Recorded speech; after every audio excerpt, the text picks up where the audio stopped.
This is my Reading Rockets Comprehension module video response. For question 1, my understanding of the concept based on the introduction. From the introduction, I learned that comprehension is pretty much the reason we all read. We all read to learn new things and comprehend new ideas and information. Comprehension, I kind of think of reading as almost like an equation of a bunch of things added together to equal something. So for my equation, I think in the introduction, it talked about vocabulary plus background, knowledge plus prior experience as readers and listeners, with like comprehension being like the end or the product of everything in the equation. The introduction taught us that as educators, we can help students get and develop these comprehension skills to help them understand what they're reading, as well as remembering what they've read as well, which I think is a big aspect of it, because I think a lot of the times we do end up reading things, or at least from my personal experience, I'll read things and be like, oh, like I wasn't paying attention at all, like I need to reread it. I also thought it was interesting in the introduction video of the CORI, or the concept-oriented reading instruction, as one of the ways that teachers can help engage kids in nonfiction reading and connect their reading to almost like a bigger picture. The most interesting thing I found in the in-depth section was to learn that variations in motivation and background knowledge will affect the children's performance in reading comprehension. I've always kind of figured that the more motivated a child is to learn about something, the more they're going to get out of it. And I guess that kind of put my idea into fact from this. It really ties into one of my other classes where we're learning that differentiating our classroom to fit aspects of student choice helps build student confidence, motivation, and a better sense of community in the classroom.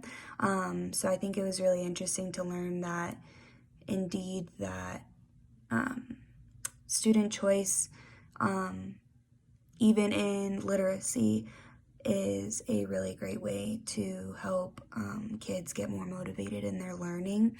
I saw that with the jigsaw method, that the students were really motivated to share their new information with groups, which I thought was really cool. I also thought that from the in-person section, I found that the answer question relationship strategy was the most interesting thing I learned from there. I really connected it with when I was growing up learning about those like text to self connections, or text to text, text to media, text to community kind of connections, only they were question based. So I thought that was really cool, because I know that's something that's really stuck with me since my like K through 12 education. So I figured like another way of doing that would be through questions. So I thought that was really cool. For my pre and post test, my pre-test went pretty well. I definitely did better in my post test after learning more about specifics in comprehension. I think going into the pre-test, I definitely had just like a vague generalization about it, but having learned more in depth about comprehension and the strategies that go into teaching it really helped me understand the post-test more, especially with the ideas of, what was it called? I wrote down some notes to help me with the video. Oh, metacognition and the comprehension instruction strategies. So that really helped my post-test score. And then I never really knew how much went into comprehension until I went through the module. I kind of, like I said, it was more of just like a generalized, like they understand what they're reading, but there's so much more that goes into it, which this module really helped me learn about, especially the in practice section where we got to watch those videos of it happening in a classroom and learn about those strategies that we can use for different kids. But yeah, that was my reaction video. Thank you.